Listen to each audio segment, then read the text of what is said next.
Hello, it's Grace chatting here from Relationship Academy, teaching you lessons that they didn't teach you at school. And this little video is for those of you who are dating. Now, someone once said, dig a well before you get thirsty, and that's very sound advice. So I think it's a good thing for people to learn about the whole process of dating rather than just launch out and take potluck.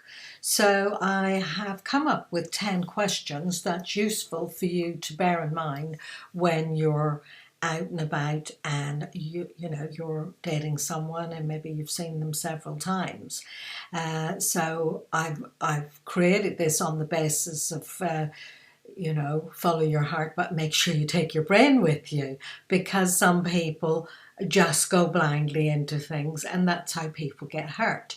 So there's a part of me that could feel like saying, oh, just go out and have a date and have a nice time and forget about the questions. And that's fine. It's fine to do that if you're not at all interested in getting into an ongoing relationship.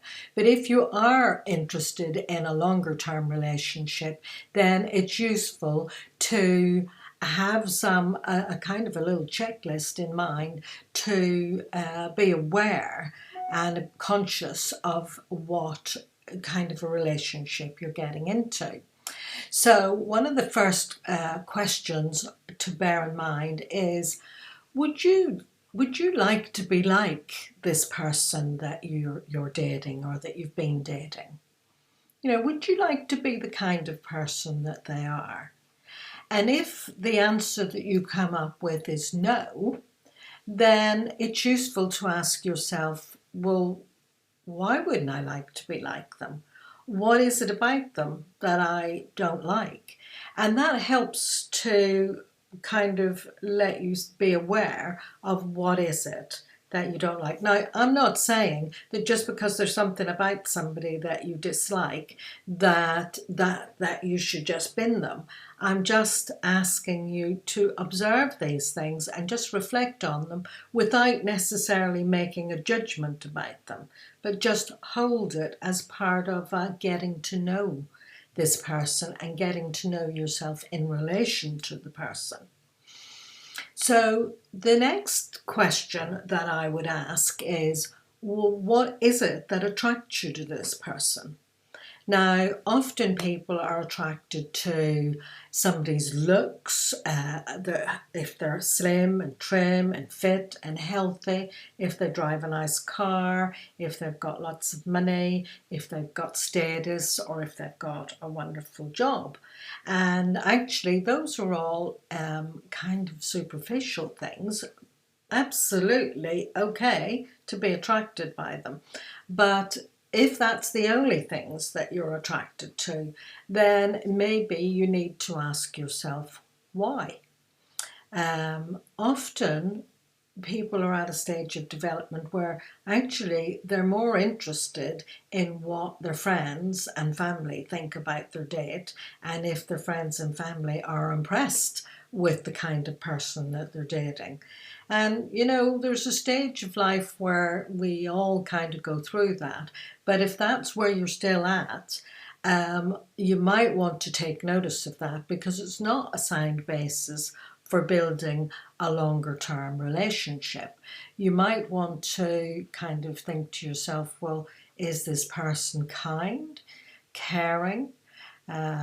So that there's more to it than the superficial. Now, the third question that I would put to you is this: do you know your core values?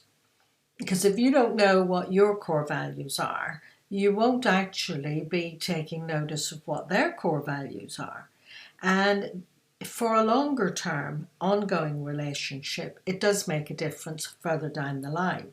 For example, if you love personal development, and the fact that you're watching this video suggests that maybe you do, if you like personal development and if you perhaps like to learn, read, do courses, and you're interested in growth and learning, It may be that someone who wouldn't know a book if it jumped up and bit him or her, that wouldn't actually be the kind of person who is a fit for you, because maybe they're not interested. So a core value might be growth and learning. So therefore, you need to hook up with somebody who shares those values and is not going to feel annoyed or irritated with you if you want to relax and read a book and or do a course or be engaged in personal growth and development. So it's important to know what your core values are, and you can go to free downloads on Relationship Academy website and get a download of all the, not all, but most of the core values, and just do the exercise there and see what your core values are. It's really important to know your core values when you're making any kind of decision, not just about a date or a relationship, but a job or where you move or where you live. Those, kind of important decisions, it's good to see if they align with your core values. Another question is, are you being blinded by chemistry? Look, it's very wonderful that first flush of falling in love and attraction. It feels great, and there is nothing wrong with that. But you need to be aware of it, and you need to be aware of how your view of somebody is influenced by your chemistry.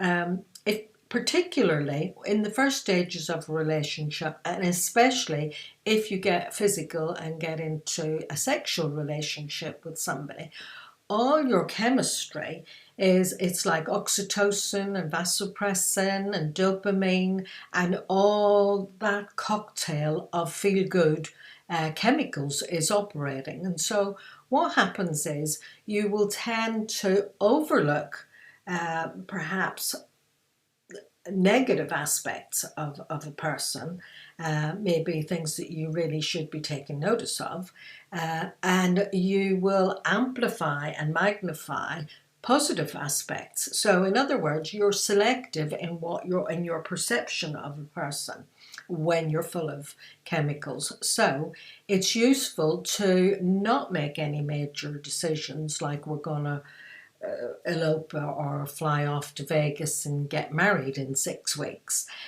Just know that you're on a high and it won't stay like that. So don't make any major decisions about this person, maybe for at least 4 to 6 months. So it's just about being aware of that.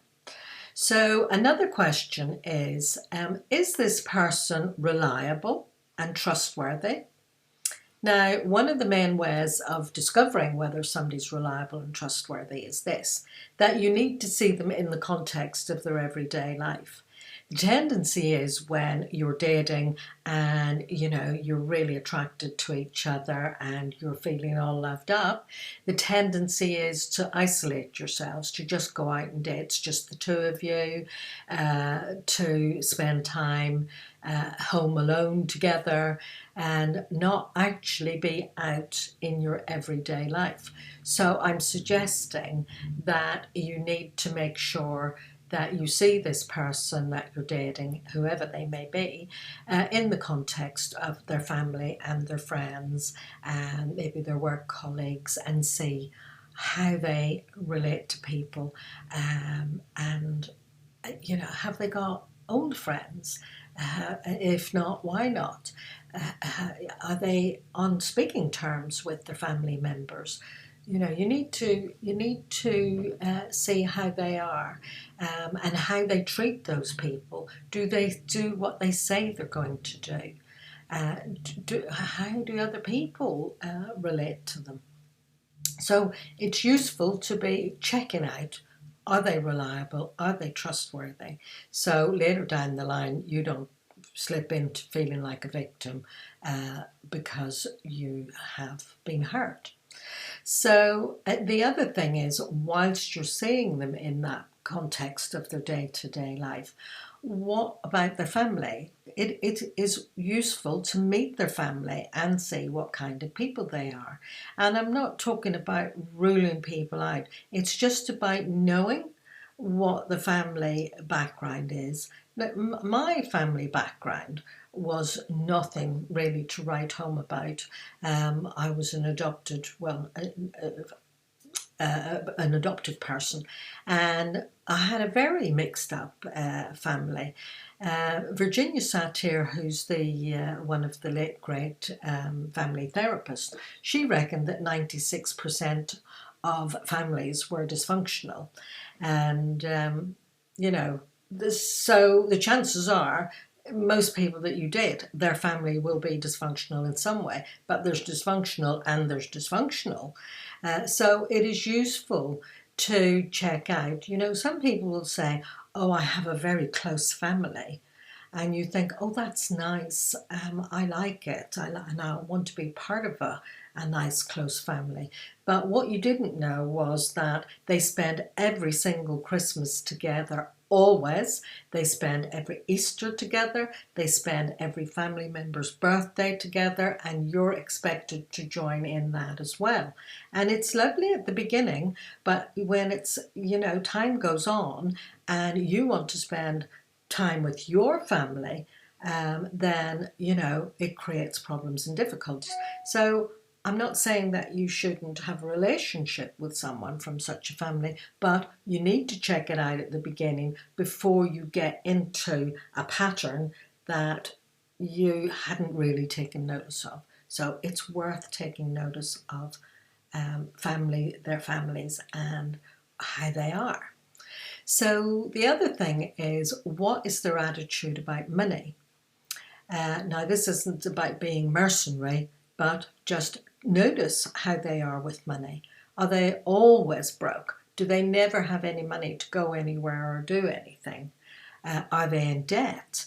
Now, you would not believe the number of people that I see who got into relationships and married people and didn't know that they maybe had 20, 30, 40,000 pounds worth of debt that they didn't know about. Now, I would say, well, why didn't you know? Well, because they didn't ask. Now, if you're going to spend a longer term, possibly as a life partnership with somebody, you actually need to be able to ask them about their money affairs. How do they conduct themselves? But you can notice how they operate financially. So, you know, take notice of how they are.